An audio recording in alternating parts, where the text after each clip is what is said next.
Bonjour, aujourd'hui nous sommes chez Reach, une agence marketing d'influence. Alors d'un côté vous avez des influenceurs, type blogueurs, de l'autre côté vous avez des marques qui ont besoin de cibler des clients en particulier. Reach permet de faire cohabiter ces deux univers pour un ciblage consommateur plus impactant. Rencontre.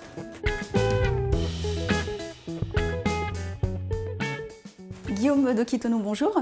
Bonjour Linda. Vous êtes président et cofondateur de l'entreprise Reach. Exactement. Alors avant de commencer, est-ce que vous pouvez nous présenter Reach en 3 mots? Reach, on est une solution d'influence marketing. On aide les marques à travailler avec les influenceurs. Et pour ça, on a une solution unique qui repose sur 3 maillons. Le premier, c'est qu'on a une communauté d'influenceurs.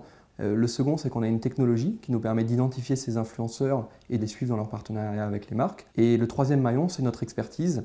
Aujourd'hui, notre équipe qui structure des stratégies d'influence marketing qui sont efficaces. Et quand vous dites influenceurs, je suppose que vous parlez entre autres des blogueurs? Exactement, quand on parle d'influenceurs, on parle des influenceurs du digital, donc les blogueurs qui sont les influenceurs historiques, mais à ça se sont rajoutés les Instagrammeurs, les YouTubeurs, les Facebookers et maintenant les Twittos. Et on en a aujourd'hui un petit peu plus de 6000 dans toutes les thématiques. Du coup, l'influenceur, il est connu à l'origine pour avoir une liberté éditoriale, un libre arbitre. Est-ce que c'est pas une façon aussi de décevoir un petit peu sa communauté sur le long terme? Il faut bien comprendre que quand une marque va rémunérer un influenceur, elle ne va pas le rémunérer pour son avis, elle ne va pas acheter son avis, elle va le rémunérer pour le temps qu'il ou elle va passer à se renseigner sur le produit, à le tester et à savoir s'il lui plaît ou non.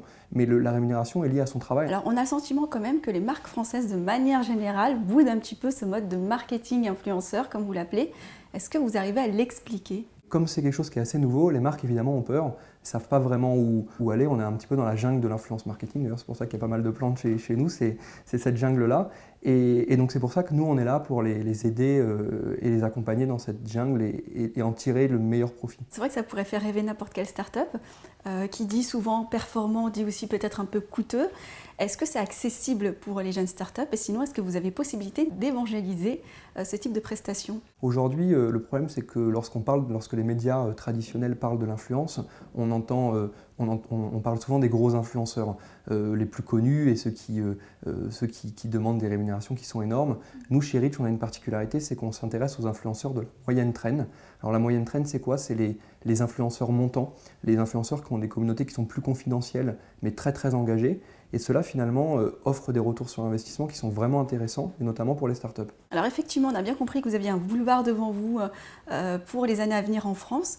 Quelle valeur ajoutée finalement vis-à-vis des concurrents qui sont soit déjà sur le marché ou soit qui vont arriver sur le marché? On est vraiment unique parce que d'un côté, on a le conseil et l'expertise d'une agence, mais de l'autre, on a aussi la data et la communauté d'influenceurs qui nous permettent d'aller extrêmement vite dans nos stratégies.